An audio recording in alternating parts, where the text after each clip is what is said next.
নমস্কার সবাইকে, আমার নতুন একটা ভিডিওতে সবাইকে স্বাগত। আমি রিক্তা সাঁতরা আজ চলে এলাম নতুন ভিডিও নিয়ে। আশা করি সবাই ভালোই আছেন। তো আজ শুরু করছি আমার নতুন চুড়ির বেসের ওপরে স্টোন লাগানো এই ভিডিওটি।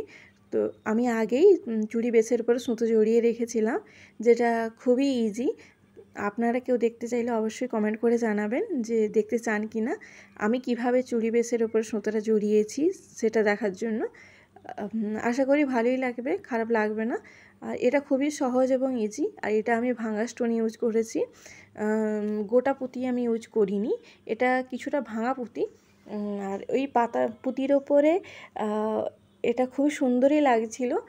আশা করি খারাপ লাগছিল না। আমি যতগুলো আগে চুড়ি বানিয়েছি এরকম ধরনের চুড়ি আমি বানাইনি, তবে এটা আমার কাছে নতুনই লাগলো, তাই আপনাদের কাছে শেয়ার করলাম। তবে আমি আর কীরকম ধরনের চুড়ি বানিয়েছি অবশ্যই আপনাদের কাছে শেয়ার করব।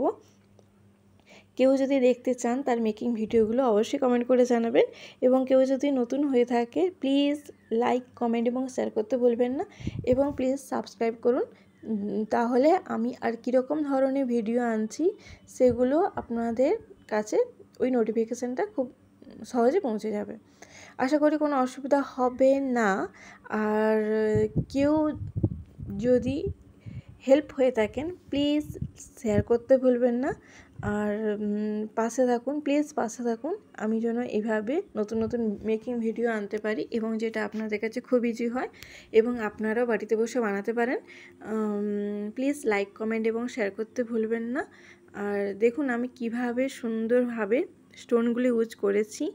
তবে আমি এখানে ভাঙা স্টোনই ইউজ করেছি, যেটা এখানে ক্ষেত্রে খুবই সুবিধা এবং খুব সুন্দর হয়। সেই জন্য থ্যাংক ইউ আমার ভিডিওটা পুরোটা দেখার জন্য। প্লিজ পাশে থাকুন এবং সাপোর্ট করুন।